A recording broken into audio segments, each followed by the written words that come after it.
Welcome everyone to our next edition of Behind Every Drug. There is a story bringing the human experience back into drug development. I am deeply honored today to have Dr. Azra Raza, Professor of Medicine and Director of the MDS Cancer Center at Columbia University, New York, with us. I will start by sharing with you her incredible bio, and then we're going to dive deep into the conversation. Dr. Raza started her research in the myelodysplastic syndromes in 1982 and moved to the Rush University in Chicago, Illinois in 1992, where she was a Charles Arthur Weaver Professor in Oncology and Director of the Division of the Myeloid Diseases. The MDS program, along with tissue repository containing more than 50,000 samples from MDS and acute leukemia patients, was successfully relocated then to the University of Massachusetts in 2004 and then to Columbia University in 2010. Before moving to New York, Dr. Raza was the Chief of Hematology Oncology at the Gladys Smith Martin Professor of Oncology at the University of Massachusetts in Worcester. She has published the results of her laboratory research and clinical trials in prestigious peer-reviewed journals such as the New England Journal of Medicine, Nature, Blood, Cancer, Cancer Research, the British Journal of Hematology, Leukemia, Leukemia Research, and more. Dr. Raza serves in numerous national and international panels as a reviewer, consultant, and advisor, and is the recipient of a number of awards. But moreover, and above all of that, Dr. Raza is such a soulful human and truly defines what doctoring means, what it has always meant to be. I am deeply grateful to be in conversation with you today. Welcome. Thank you, Aleksandra. You have written not one, more than one book, but the one that will be the springboard to our conversation today is this book here called The First Cell and the Human Cost of Pursuing Cancer to the Last. Now, when I saw the title, it immediately touched something very deep within. And then as I have been immersed in your words, it is truly 3 books in one. It is profoundly poetic, philosophical, and yet deeply scientific and practical. And it is such an exquisitely interwoven masterpiece of your personal story, the stories of your patients, the story of science, and the story of spirituality. And ultimately tells us that we are all one. And that's why we have to start from the first and not the last. My first question to you is, would you be willing to share with our audience some snippets, anecdotes, important moments from your formative years and from your life that have shaped you the most and have really contributed to this beautiful piece of work being birthed from you? Thank you so much, Aleksandra. You're so kind and generous.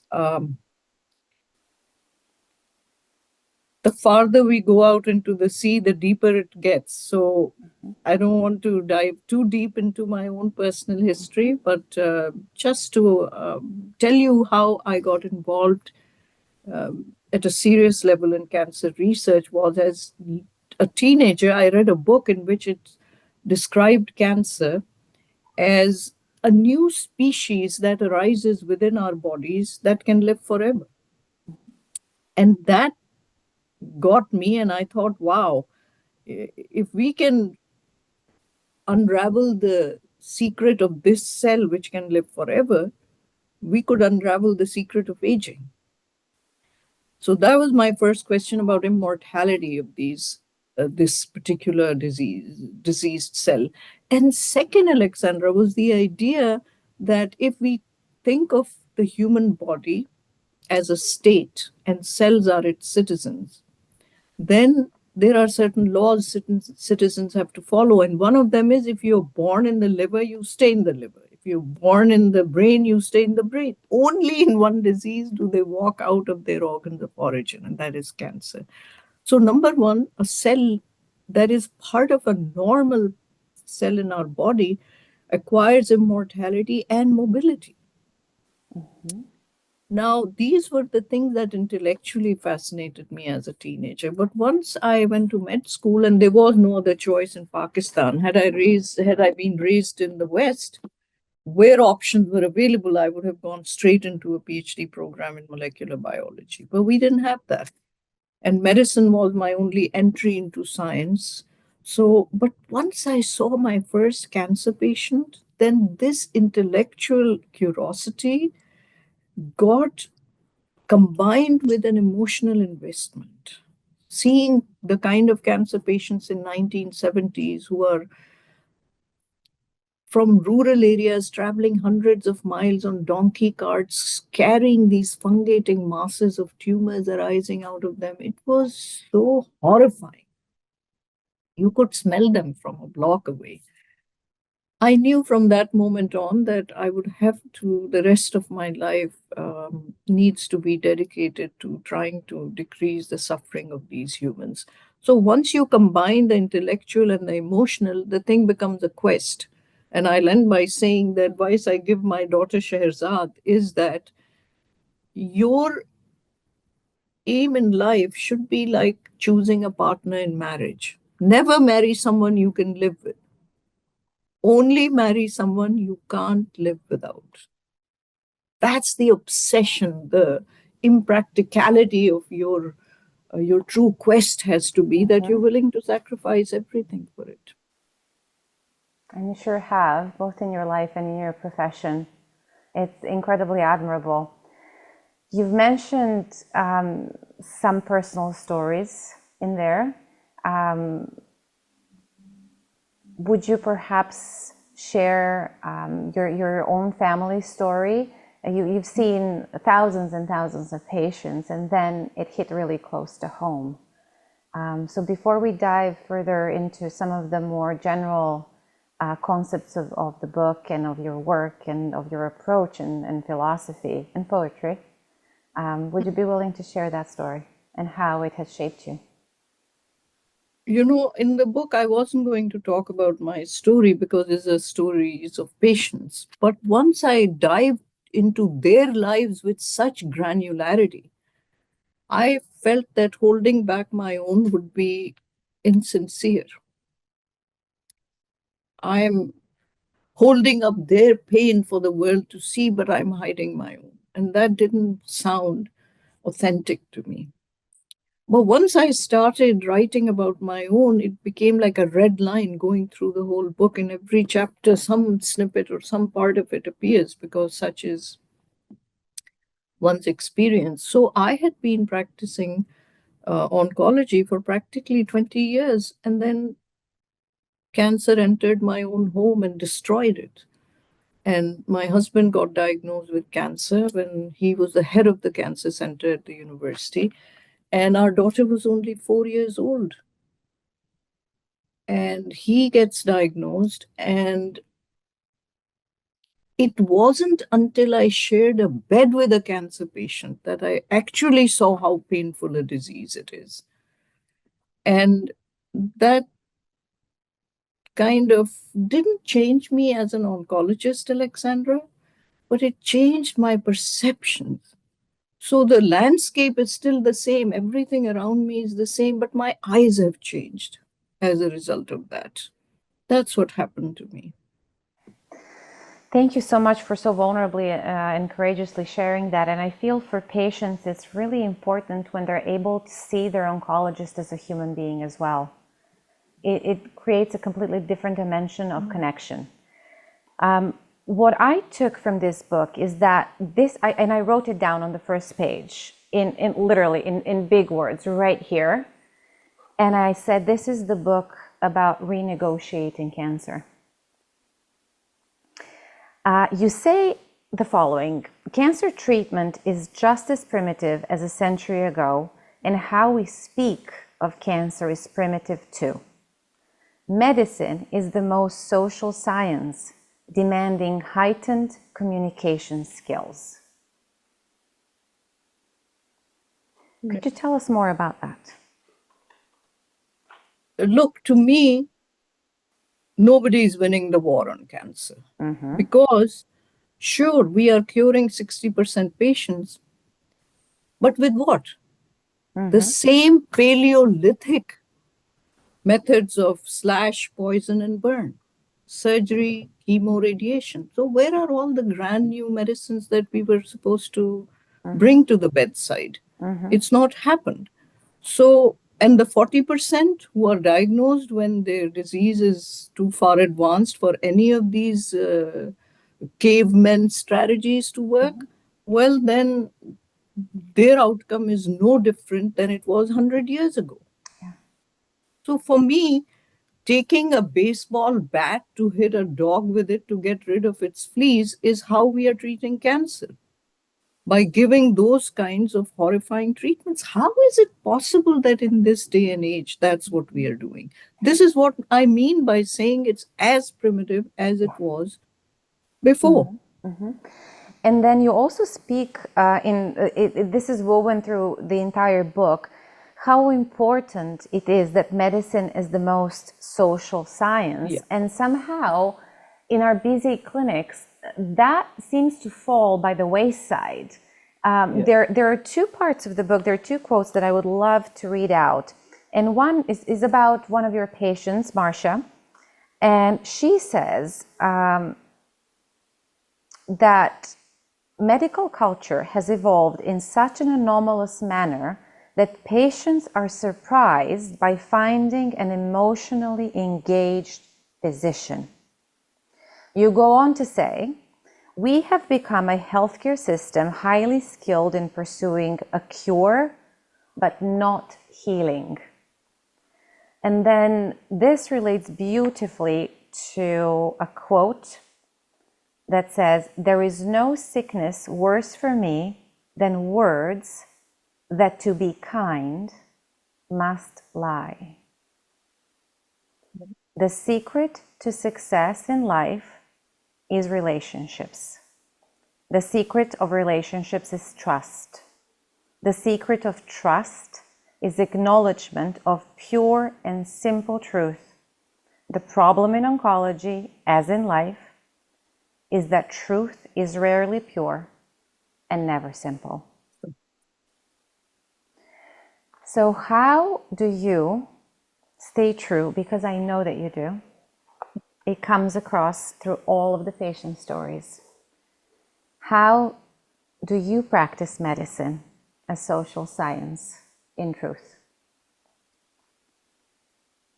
Well, you've touched on some of the most important aspects, to me at least, about being in oncology, and that is looking at everything that I do, whether it's the most basic of pure research in the lab or it is standing by the bedside. Everything has to be looked at through the prism of human anguish. What is the patient going through? What are they suffering? I measure every grief I meet with analytic eyes. I wonder if it weighs like mine or has a different size. I wonder if they had it long or did it just begin? I cannot find the date of mine. It's been so long a pain. I wonder, because I went through this with my husband, I wonder if they had it long or did it just begin? And whether could they choose between? So beautiful. And I wonder if they had it long or did it just begin? I cannot find the date of mine. It's been so long a pain. I wonder if it hurts to live and if they have to try. And whether could they choose between? They would not rather die. This is what we are dealing with. When patients come in and we see them, they try to give us a story, but it's fragmented. They don't remember clearly how it all began. Then the family keeps giving different stories. Then the patient's own version changes from week to week. It changes from mouth to mouth, from month to month. And we have to make a sense of this story and then narrate it in a way that the person coming after us who's reading the patient's chart is able to also not grasp just the medical facts, but get some idea about this social aspect of what the patient, the family, the pain, what is all this that they're going through. And I find that as a paradox in this culture, because have you seen the series Crown, by the way? Parts of it, yes. Okay, it's about Queen Elizabeth, that she became the heir apparent when she was a teenager. So she was raised to act as if she was above normal, above average. She was divine, closest to divinity. So she was never allowed to show her emotions. And then some tragedy or avalanche happens, and 63 children are killed. And she knows that if she goes there, she won't be able to control her emotions. And when she didn't go, the whole country started dissing her that, look, what a cold woman. She doesn't even come. And when she went, she breaks down. The same way, we in the West are taught never to show our emotions and never to get emotionally involved with patients because emotions cloud judgments. So we are supposed to not feel, not get involved with them. On the other hand, what is the patient expecting from us? They expect empathy. They expect some emotional engagement, some show of sympathy from their doctors. So, how do you balance this paradox here when you're taught never to get engaged and then the expectation is totally different? I feel that I feel really strongly about this, that there is a very stark separation between Athens and Jerusalem in the West, which is reason and passion. And you can't really separate them because the two have to be seamlessly interwoven, because without reason, you can't make good decisions, but without an involvement of emotions and passion, you can't take into account all the other sort of meta circumstances that must be involved in making that decision for the patient. This is my problem. And this is basically something I dealt with from childhood. And I'll quote Emily Dickinson again because I just read one of her poems. But a big problem I had when I first started seeing cancer patients was how to give bad news. And Emily Dickinson says it so well, which is the difference between a good doctor and a really outstanding doctor would be their ability to do this. Because she says, tell all the truth. The admonition in the first line is you have to tell the truth. You can't give false hope. You can't tell all the truth, but tell it slant. Success in circuit lies. Too bright for our infirm delight, the truth's superb surprise. Like lightning to the children, eased with explanations kind, the truth must dazzle gradually, or every man be blind. Incredible. Emily. Truly, truly incredible. I want to continue down this thread of paradox and maintain the thread of medical narrative, which I feel is really, really important. And we're landing on how crucial it is to have these intricate communication skills to maintain empathy, to really hold the hand of healing and humanity, and to bring the whole person back into personalized, as well as to hold the hand of modern science, where there's also quite a bit of good. But one without the other, and certainly the science without the healing, misses a fundamental opportunity to be a doctor and to practice medicine. You say, to begin the ending, we must end the beginning.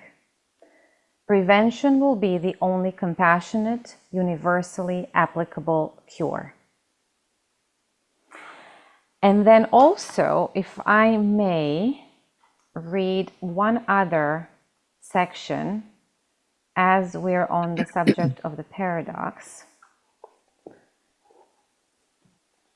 Cancer is what happens when some part of ourselves wants to live forever. The body is more a confederation of cells agreeing to act in concert than a single organism. When a cell refuses to die and transmits that obdurate life force to its neighbors, we get cancer. Death brought on by striving for immortality. And then we say, you say, a society and culture obsessed with winning views, the death of a cancer patient is seen as failure and therefore a subject best avoided. Dying is not failure. Denying death is. So I bring these two quotes from your book because, yet again, here's a paradox. Cancer comes from the first cell that wants to live forever. We are using the narrative in oncology where we are killing cancer, fighting cancer, combating cancer, conquering cancer, announcing war against cancer, surviving cancer. There is war language around it, but then we also see death as failure. How do you see this in your practice? I see particularly, well, let's go back to what you said when you started this, that there is a holistic view of the individual that must necessarily be dealt with, especially in oncology, because other chronic diseases can continue for a long time, but cancer is going to kill very quickly unless we do something about it. And here, the problem comes, Aleksandra, especially for younger doctors, and it was for me also, that if we can't cure it, we become despondent. We feel like failures as doctors. And our instinct is to withdraw, to defend ourselves. At this point, if we can't offer some positive, curative solution, the younger me and the younger doctors around me, I see, tend to pass the patient on to the next level of care, which is, let's say, hospice care, comfort care, whatever they decide to do. On the other hand, I feel that the job of a real oncologist and any real physician begins at this point when there is no possible cure, but now what you need is to do the healing part. And the healing of the soul that comes is, you see, one way to look at it is if you don't have a long future ahead to look forward to, then what happens is now becomes important because you have so little time that every moment, in fact, is precious. And you yourself, as a physician, need to realize that now not that much time is left for the patient. How should we be our best doctors? How should we help them make use of their last few days? How can we make this a celebration of what a gorgeous life they have led rather than just be defined by the moments of these moments of pain and suffering? Of course, we have to try and reduce the physical pain, but what about the psychic trauma and the violations that they are undergoing? And this is the point where I feel healing becomes important, because what we have to do is help the patient into making the most of these moments. And what doctors can do is just their presence can make a big difference. Their show of empathy, their show of understanding about what the patient is going through. Because all that battle and fighting and civil war going on inside the body between cancer and immune system and treatments we are giving, I mean, it's just producing such a chaotic scene inside the body. And no sooner does a patient get used to one scenario than it changes completely because treatment is changed or the cancer has now shown up with a new masquerade. So, I mean, all these things can be very deeply disorienting. And what I'm saying in the basically my message between for the young oncologists especially is that don't give up on the patient. In fact, even if you have to send them to hospice care, which is wonderful, I'm really so impressed and work with hospice care all the time because they are experts in this. But that doesn't mean we abandon our patients and just hand them over. We need to continue to help the patient, the families, and that's an important last walk that you have to take with your patient. And one last thing I'd like to point out is that, interestingly, I wanted to interrogate another part of oncology, which, to my knowledge, no one has done so far, which is that as patients are going through their cancer journey and they die, the families are also equally involved and they're going through the stages of grief defined by Elizabeth Kubler-Ross, anger, denial, depression, acceptance, all those. Families are going through the same grief steps. So I wanted, and things are moving so fast and the adrenaline is so high that both sides, families and patients, can only just deal with the moment, whatever is happening. But what happens after the beloved person dies, and now many years have gone, many years later, what if we go back to the families and ask them to think back and tell us what decisions they would have changed, what attitudes, what treatment options they would have selected with this luxury of retrospection. And so, in the book, the last part of my book is going back to all the families of the patients I've written about because each chapter in the book is named after a patient. I go back to the families and ask them, and to my utter surprise, not one single family said they would have changed anything about the choices of treatment or because they said that there was no other choice. So they would have given the chance to their loved one, even if it was one in a million. If the doctor said there's a 30% chance, my God, that's a lot more than they were willing to settle for.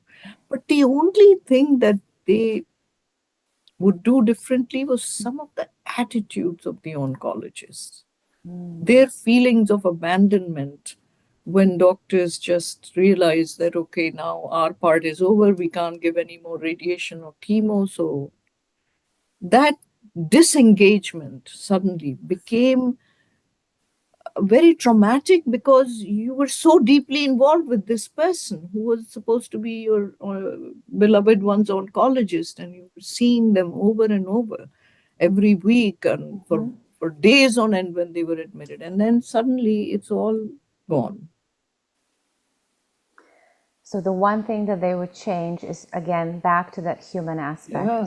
Yes. Back to the social aspect of medicine, back to being held as a person and not as cancer, because that's the story that continues. Yeah. And lives on even after the person has transitioned. Totally.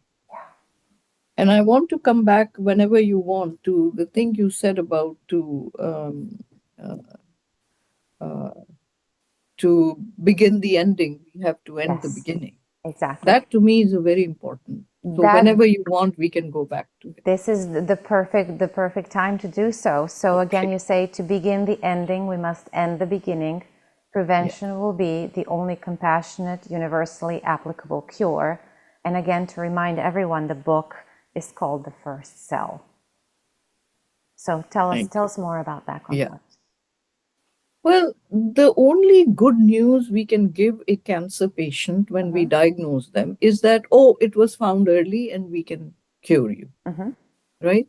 Yeah. So if finding cancer early is a good thing, and if the earliest we can find it right now is stage 1, then there are two things about it. In stage 1 cancer, there are already billions and billions of cells. And number 2, to cure it, you still need slash, poison, or burn. So, to deal with these two issues, I felt very early in my career that if early detection is good, and if stage 1 is already so late that you require bad treatments, then why not try to find cancer at its inception? Not at stage 1, but at the first cell stage. There's a big difference. First cell stage is the stage being set for the first cell to arise. Because you see, cancer doesn't arise out of nowhere. Some normal cell is going rogue, it's being forced to misbehave in some way. And the way we have imagined it is that there is some inflammatory exposure, infection, something going on in the organ, because of which cells, let's say in the liver, there's a hepatitis B virus infection. Now, lots of cells are dying because of the virus infection. An inflammatory response is set up. There are all kinds of cytokines, poisonous proteins collecting, immune cells coming. It's like a battlefield in that liver. And cells are getting the signal, normal cells of the liver, fight or flight. Either you develop a strategy to survive, you're going to die.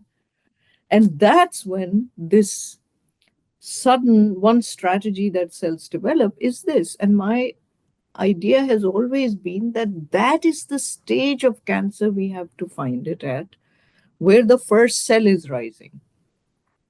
And not only try to eliminate the first cell, but to mitigate and neutralize the stage that has been set. Because do you know that, in fact, 20% of all new cancers in America, that's a big number, 20%, 1 in 5 new cancers occur in someone who already had cancer once. I'm not talking about a recurrence of the same cancer. So someone had breast cancer, now developed leukemia. My own husband, Harvey, had a solid tumor at 34, at 57, gets a leukemia. And not related to treatment at all, because he just had surgery as treatment. He didn't have radiation or chemo. So it couldn't be that we damaged. But what I'm saying is something was already under stress, which caused this cell to appear. So my whole life has been dedicated to this idea. I came to this country, started studying and treating acute myeloid leukemia. Within a few years, it became apparent to me that in my lifetime, this disease will not be cured. It is so deadly a disease. It can't be cured. And I was right, unfortunately, because the treatment I was giving in 1977 to acute myeloid leukemia is the same exact treatment today in 2025, 7 in 3. It is such an embarrassment, it is obscene. We have made zero progress in acute myeloid leukemia. So back in 1984, I felt like, okay, this diagnosis of acute myeloid leukemia means these cells are all over the blood, which means they're in every organ, so that we can't find it early. The only way to find it early is identify people at risk of it and start following them and wait for the appearance of the first cell. And I wanted to just go back and reiterate that the first cell arises from a state. So at the very beginning of our conversation, you've mentioned the cells reside in our body, and the body has a state. And that state, for many, can, for prolonged periods of time, be a stressed state, a state where perhaps emotions are shoved down rather than communicated in a safe environment. And whether it is external stress, internal stress, genetic factors, exposure factors, they can contribute to the state from which the first cell and subsequent cells arise. Absolutely right. So once we detect the state, the cell, then the interventions also get to be different to perhaps what we're used to currently. And that's the beautiful opportunity and beautiful possibilities.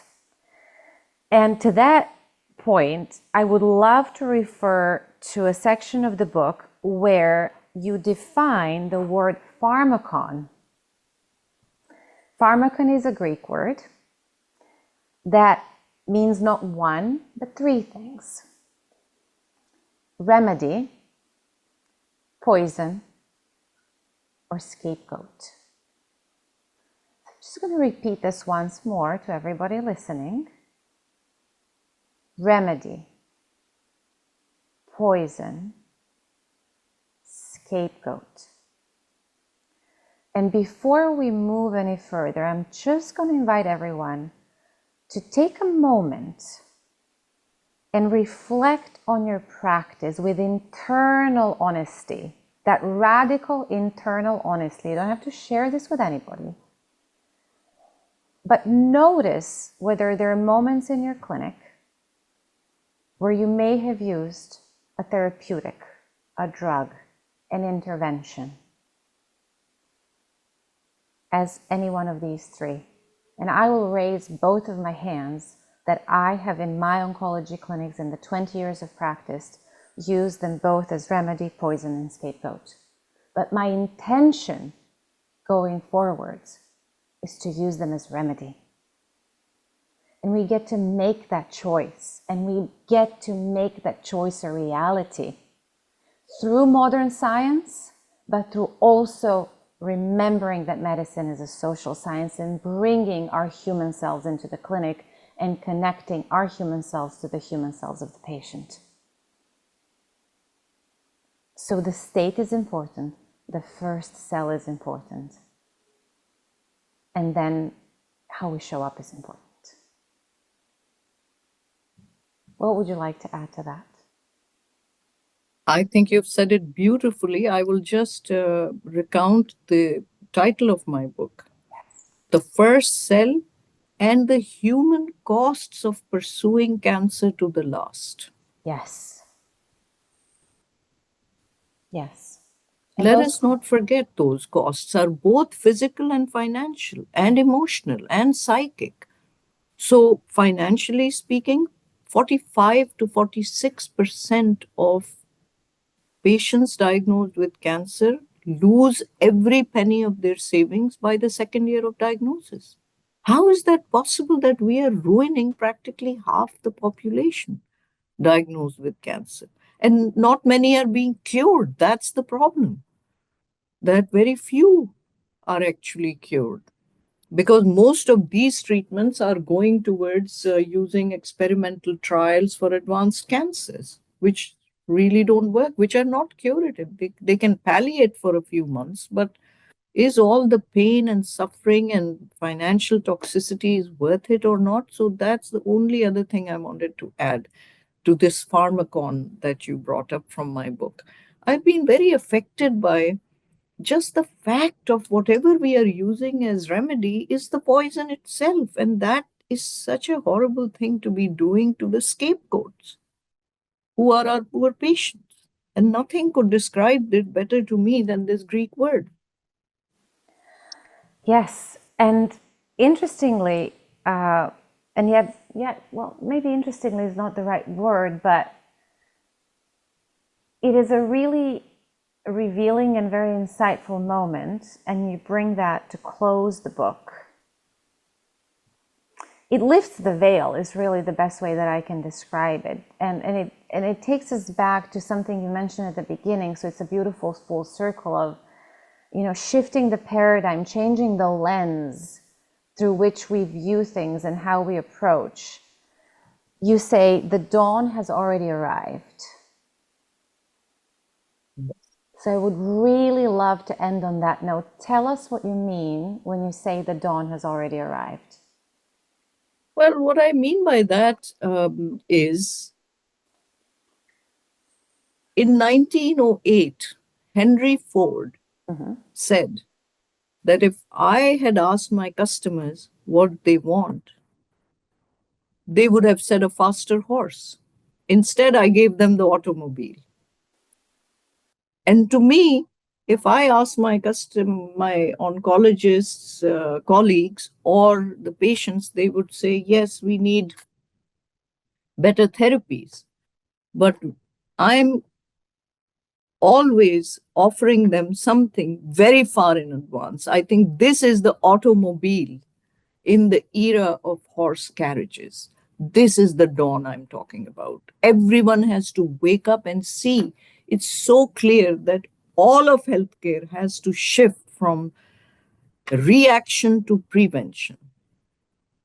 Being proactive and preventive is, and because of revolutionizing early detection of every disease, not just cancer, but dementia, but infectious disease, but heart disease, everything has to be detected earlier and earlier. And instead of spending most of our resources on treatment of advanced cases, this is where the dawn is clear. It's everyone can see it. But why nobody is acting towards it are the reasons that I've recounted in my book. But I'm so glad that you're ending on a positive note, because I tell you, I'm very excited. I'm very optimistic about the future. And as you said, it's that shift from reaction to prevention, and truly going back to the fundamentals. The fundamentals that medicine existed way before illness did. Yes. Medicine existed before illness did, and its intention was always to promote wellness, Yes, rather than to treat illness or disease. And it feels like we're living in the age, and I'm also, as you are, very excited and incredibly hopeful, because I'm noticing how we're starting to hold hands with more and more colleagues to really champion this paradigm shift of going back to wellness, going back to healing, going back to the humanity of it, going back to prevention. And really not even going back, but starting there and holding that as the guiding light. And always remembering that in the end, there is the patient, there is the humanity, the human question. So let me end my part by reciting one last Emily Dickinson. Surgeons must be very careful when they test their knife. Because you see, surgeons think they can cut out a disease. They can cut out a wart, a tumor. But surgeons must be very careful when they test their knife, for underneath their fine incisions rests the culprit, life. It's the whole patient, not just that tumor that has to be removed. We need to worry about the whole patient. And that's why we need to go to end the beginning. We have to begin the ending, we have to go and end it at the beginning, at the inception state. Thank you so much, Aleksandra. Thank you so much. It was my absolute honor and privilege. And I would love to end with these beautiful words. And I would love to invite the audience to allow these words to linger on in their being for some minutes and hours to come, and really let those words land, and see how you're going to carry them through in your days. Dr. Raza, thank you for being with us today. Thank you for your gifts to medicine and to your patients. And I'm looking forward to also meeting you in person. Thank you.